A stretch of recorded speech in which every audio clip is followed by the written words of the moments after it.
So the Van Arsdale case illustrates one of the most important examples of a circumstance in which bias can come into play.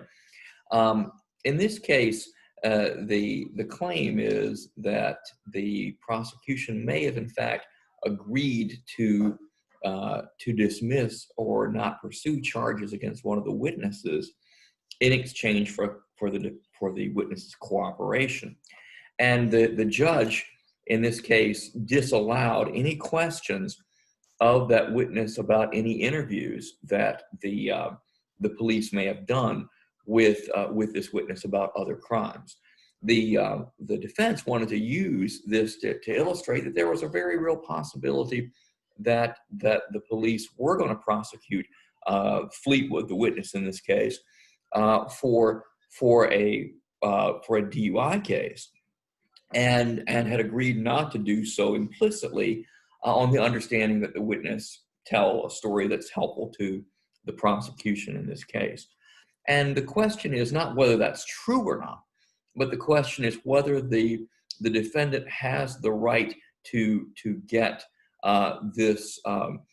information before the jury, so that the jury can decide whether the witness has a bias to tell something that's not true, and therefore decide, as is the jury's fact-finding job, whether in fact this witness is telling an accurate story or not.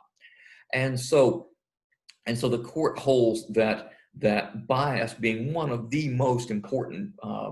basis of cross-examination, absolutely is something that the defendant had the right to demonstrate in this case.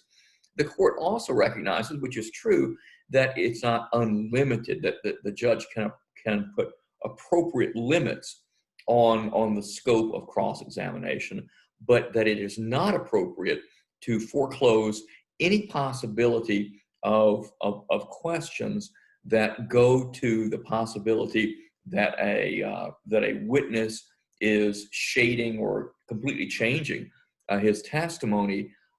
in order to get favorable treatment from the police. So this kind of scenario happens quite a bit in criminal cases, where the defense will want to show the details of any interaction between the witness and the police to show bias. And by and large, those things are absolutely admissible, because bias is such a crucial component to an effective cross-examination. It lies at the core of why we allow or why we require in-person testimony and disallow hearsay. That the possibility of fabrication, as we saw in our exceptions to the rules of evidence, is really the thing that most animates our fear about out-of-court testimony. And so, that being the case, anything that goes to show a witness's bias, the possibility that a witness would not be telling the truth, is going to be at the highest level of priority for allowing. We are most likely to permit cross-examination on those things that will show that the witness had a reason not to tell the truth. That is perhaps the most important reason that we disallow hearsay, to allow parties to go into that kind of cross-examination.